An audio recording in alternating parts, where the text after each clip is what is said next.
Kembali lagi bersama kami di Sudut Podcast. Nah, episode kali ini saya sebagai host Ega kedatangan tamu nih yang sangat luar biasa, yaitu perkenalkan diri Kak. Halo, nama aku Rizka. Aku mahasiswa aktif dari kampus Universitas Maliku Saleh. Oh, keren nih ya Kaknya. Sekarang semester berapa kira-kira Kak? Alhamdulillah udah jalan di akhir semester 6 nih ya. Oh ya, keren. Berarti udah mau skripsian nih. Nah, di sini di episode kali ini Sudut Podcast ini akan membahas tentang suatu pelecehan di lingkungan kampus nih. Gimana sih menurut pendapat Kak Rizka itu tentang pelecehan seksual? Tentang pelecehan seksual yang terjadi di kampus ya. Iya, pendapatnya. Oke. Pendapat saya, pelecehan seksual tuh termasuk salah satu yang sangat-sangat sensitif dan salah satu yang sangat-sangat membuat risih ya. Membuat risih karena apalagi di kalangan kampus yang bikin kita tuh jadi malah ada buat orang trauma mungkin, Iya. membuat sebuah traumatis pada seseorang kayak gitu ya, karena hal itu kan buat nggak nyaman banget. Nah, menurut Kak Rizka sendiri nih, yang termasuk dari pelecehan seksual tuh apa aja sih?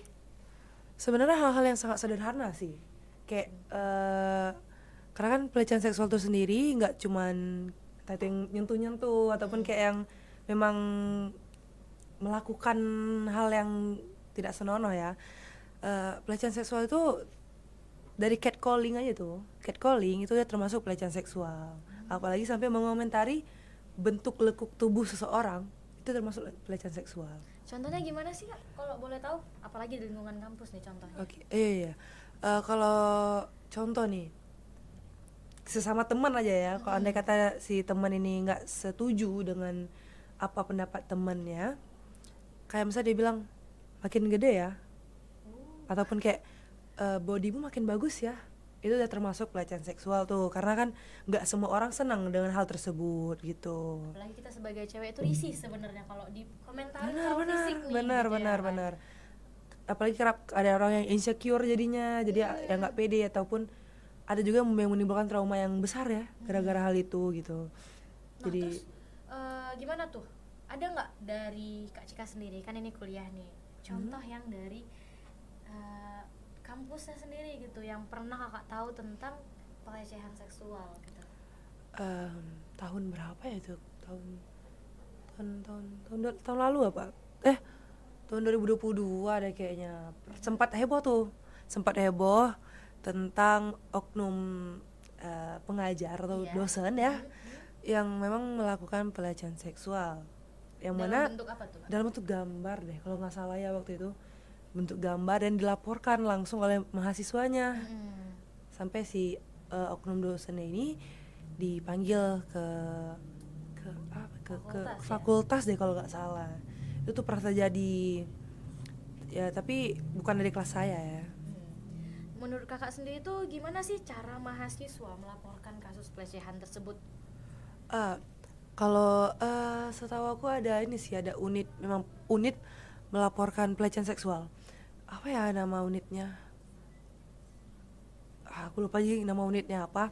Pokoknya ada tuh, memang itu memang unit untuk kita melaporkan hal-hal tentang pelecehan seksual yang terjadi pada kita mahasiswa. Dan pelecehan seksual itu sendiri nggak cuma melulu kepada perempuan loh. Laki-laki juga bisa terkena dampak dari pelecehan seksual. Nggak cuma laki-laki yang bisa melecehkan perempuan, tapi perempuan juga bisa melecehkan laki-laki apabila si laki-lakinya tidak setuju dengan hal tersebut. Jadi ini berarti kayak kesetaraan gender juga gitu. Kalau misalnya si laki-laki yang nggak senang, mungkin tentang, kalau misalnya si laki bukan tentang, kalau misalnya si laki-laki ini nggak senang dengan kalimat si perempuan yang memang yang dia merasa tuh dilecehkan, si laki-laki bisa melaporkan nih, dan si pihak yang dilaporkan bisa kena sanksinya. Menurut kakak nih sendiri, gimana sih cara kita mendukung agar korban dari pelecehan seksual itu berani untuk speak up gitu? Menurut aku sendiri, yang pertama kali kita rangkul nih si korbannya, kita rangkul dia, terus kita dengar keluh kesah dari dia, mungkin dia mau nggak berani tuh mau ngomong ke siapa gitu, kita rangkul, kita dengar keluh kesah dari dia, terus coba untuk yakinin dia kayak itu tuh nggak baik untuk dipendam, itu bisa jadi traumatisan besar untuk kamu. Kamu harus melaporkan hal ini biar si pelaku pun nggak semena-mena bakal ngelakuin itu terus ke kamu gitu. Jadi kita harus memang ngelaporin untuk terus ngeyakinin dia tuh harus ngelaporin hal ini. Nggak boleh terus dipendam sama dia. Dan kita saat melapor pun kita harus mendampingi dia dan meyakinin dia juga, kalaupun dia ngelapor, si oknum yang melakukan pelecehan seksual itu nggak akan berani ngapa-ngapain dia. Kita harus bisa menjamin itu sih gitu. Nah, pertama kan kakak tadi bilang tentang menjamin nih. Nah, masalahnya apalagi kayak di kampus nih, ada nih kayak oknum-oknum juga yang ternyata saling menyembunyikan nih tentang kasusnya. Jadi kasus yang udah seharusnya naik tentang pelecehan seksual itu jadi turun karena hal itu gitu. Jadi dia sebagai maksudnya ada yang korban merasa rendah hati nih jadinya. Takut dia kalau misalnya ingin melaporkan hal tersebut, entah nanti akademisnya terganggu, sidangnya terganggu gitu, tidak bisa naik semprot apapun gitu. Nah, menurut kakak tuh gimana nih untuk menanggapi hal seperti itu? Makanya itu kita harus bisa lebih merangkul lagi sebenarnya. Di Unima sendiri kan udah ada namanya Satgas PPKS, yang mana tujuan utama dari Satgas ini tuh untuk pencegahan dan penenangan bagi si korban. Nah, dan si Satgas ini tuh udah punya jaminan dari mereka, karena Satgas ini bukan mahasiswa ya yang menginikan, dan di sini juga ada paramedisnya juga, ada psikiaternya juga kalau saya tidak salah gitu. Jadi jaminannya pasti ada. Kalau emang andai kata si pelaku ini masih kayak ada memberikan ancaman apabila dilaporkan, kita harus bisa meyakinkan lagi si korban. Kita harus pintar-pintar lagi meyakinkan si korban. Sebisa mungkin kita yakinkan si korban ini untuk kayak, kamu harus yakin kepada saya, yakin juga kepada satgas yang memang mereka tuh sudah punya tujuan dan kinerja mereka memang di situ. Mereka memang harus melindungi gitu, melindungi korbannya. Benar sih, benar. Nah, untuk kedepannya nih, ada nggak sih harapan Kak Rizka sendiri nih kedepannya untuk korban-korban pelecehan seksual dan para pelakunya gitu? Apa sih motivasi dan kata-katanya? Oke, kalau harapan ya pastinya untuk ditingkatkan lagi rasa percaya dirinya, mungkin ya, jangan gampang traumatis untuk korban.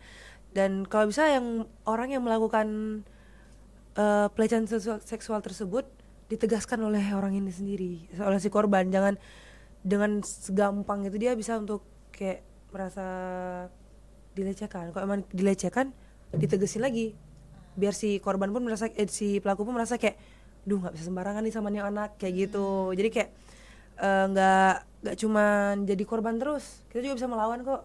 Jangan cuman mau dijatuhkan atau didownkan sama orang terus gitu. Tuh, untuk pelaku mungkin ya sebisa mungkin ditindaklanjuti ya sama pihak dari kampus gitu. Ini kita udah bincang-bincang nih santai tadi sama Kak Rizka nih. Nah, untuk Kak Rizka ini terima kasih banyak udah telah memberitahu kita nih tentang pelecehan seksual di kampus. Dan untuk teman-teman semua di luar sana, harap bisalah memilah-milah gitu kan, untuk percaya diri juga. Kalau kita tidak salah, kita tuh harus berani untuk maju ke depan. Iya, untuk benar. para pelaku harusnya sadar diri sih ya. Benar.